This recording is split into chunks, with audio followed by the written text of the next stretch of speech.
सिद्ध बलदेव जीव क्षेत्र केन्द्रापड़ा जिले में लुचि जाइथिबा ऐतिह्य और संस्कृति तुलसी विवाह और कंदरासुर पोड़ी पुणी थे श्री जगन्नाथ चैरिटेबल ट्रस्ट आनुकूल्य रे महाकालपड़ा ब्लॉक अंतर्गत जदुपुर निकटस्थ गोपीनाथपुर शासन गोष्ठेश्वर पीठ प्रांगण में वैदिक रीति आयोजित हो जाइछि।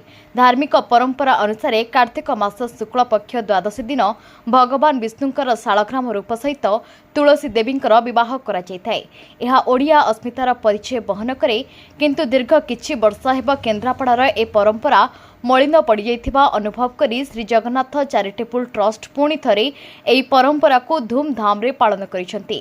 ट्रस्ट सभापति श्रीजुक्त दमन महांती प्रचेष्टा शह शह श्रद्धालु भक्त ए कार्यक्रम को मनभरी उपभोग करथिले।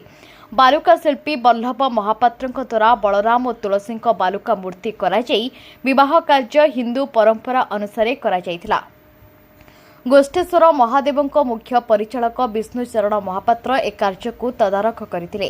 हरिनाम संकीर्तन नैष्टिक ब्राह्मण द्वारा वेदपाठ और हरिपोल हुड़हुड़ी विवाह वेदी उछली पड़ता।